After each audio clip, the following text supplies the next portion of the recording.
अगर आप ये चाहते हैं कि आप अपनी ऑडियंस को एंगेज रखें तो आपको हर सूरत अपनी ऑडियंस के साथ अपनी टॉक को रेलिवेंट बनाना होगा। जितनी आपकी टॉक्स ऑडियंस के रेलिवेंट होगी उतने ही आप अपनी ऑडियंस को एंगेज रखेंगे। जब आप इररेलिवेंट टॉक्स करते हैं तो आपकी ऑडियंस का अटेंशन स्पैन तो पहले ही बहुत कम है। तो लोग क्या करते हैं, लोग जमाइयाँ लेना शुरू कर देते हैं, लोग इधर उधर देख रहे होते हैं, लोग आपकी बात को सुनते ही नहीं हैं।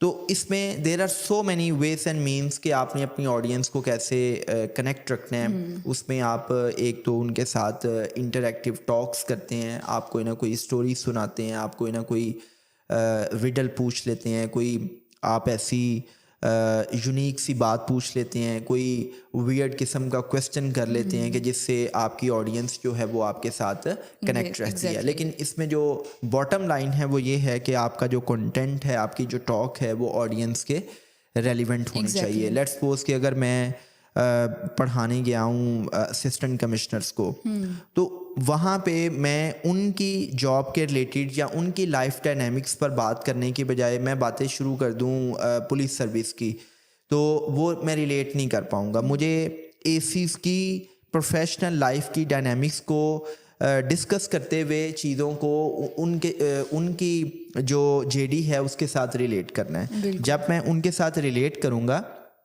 तो फिर मेरी बात में वजन आएगा। इसी तरह अगर मैं यूनिवर्सिटी स्टूडेंट से बात करने गया हूँ और वहाँ पे मैं यूथ के माइंडसेट को अंडरस्टैंड करते हुए अगर उनके लाइफ चैलेंजेस को, ज़िंदगी के मसाइल को रिलेट कर रहा हूँ तो फिर मेरी टॉक इफेक्टिव होगी, फिर वो मेरी बात भी सुनेंगे, फिर वो एंगेज भी होंगे। लेकिन अगर मैं उनके मसाइल, उनकी नीड्स, एक्सपेक्टेशंस को अंडरस्टैंड किए हुए मैं इधर उधर की हाँकता रहूँ या मैं बच्चों वाली बातें शुरू कर दूँ या मैं बहुत मैक्रो लेवल की बातें शुरू कर दूँ जो कि मुझे प्रोफेशनल्स के साथ करनी है, तो फिर क्या होगा, फिर वो लोग बोर होंगे।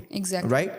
लेकिन इसमें मैं एक बड़ी ही इंपॉर्टेंट टिप शेयर करता हूँ और ये टिप इतनी इम्पॉर्टेंट है कि अगर पब्लिक स्पीकर्स इस चीज़ को समझ जाएं तो उनकी जो पब्लिक स्पीकिंग की स्किल है वो बहुत बेहतर हो सकती है।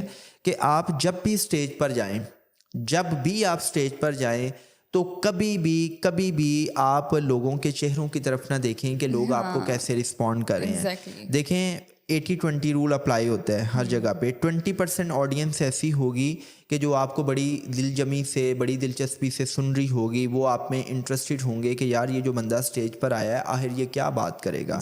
और 80% ऐसे लोग होंगे कि जो कहीं ना कहीं दूसरी जगह पे पहुंचे हुए होंगे, राइट, वही बात, यस, या वो आप में इंटरेस्ट शो नहीं करेंगे, वो अपनी बॉडी लैंग्वेज से आपको बताएंगे कि they are not interested in listening you, right. उनकी बॉडी लैंग्वेज ऐसे होगी, वो गॉसिप्स कर रहे होंगे। आपने कभी भी उन लोगों की तरफ देखना ही नहीं है कि जो आप में इंटरेस्ट नहीं ले रहे। अगर आप उन लोगों की तरफ देखेंगे तो आपका जो मोरल है वो शैकल हो जाएगा। आप समझेंगे कि यार लोग तो मुझे सुन ही नहीं रहे, तो आप अपने कॉन्फिडेंस को लूज करेंगे। आपने अपनी ऑडियंस में एक वाइट शीप ढूंढना है। वाइट शीप का मतलब ये है कि आप कोई भी एक मासूम सा, कोई भी एक नाइब सा बंदा ढूंढ लेना है कि जो आपकी बात सुन के सर हिला रहा है, जो आपकी बात को वैलिडेट कर रहा है। आपने उसकी तरफ देखना है। और हम नए आने वाले पब्लिक स्पीकर्स को कहते हैं कि जब आप कहीं पे भी पब्लिक स्पीकिंग करने जाएं तो अपने साथ कोई 2-3 अपने दोस्त ले जाएं जो आपकी ऑडियंस में बैठ जाएं, जो आपके लिए बार बार तालियां भी बजाएं, वो हंसाते भी और जो सर भी हिलाएं। और जब वो आपके लिए ताली बजती है तो आपके अंदर डोपामिन प्रोड्यूस होता है, आपका कॉन्फिडेंस बिल्ड हो जाता है।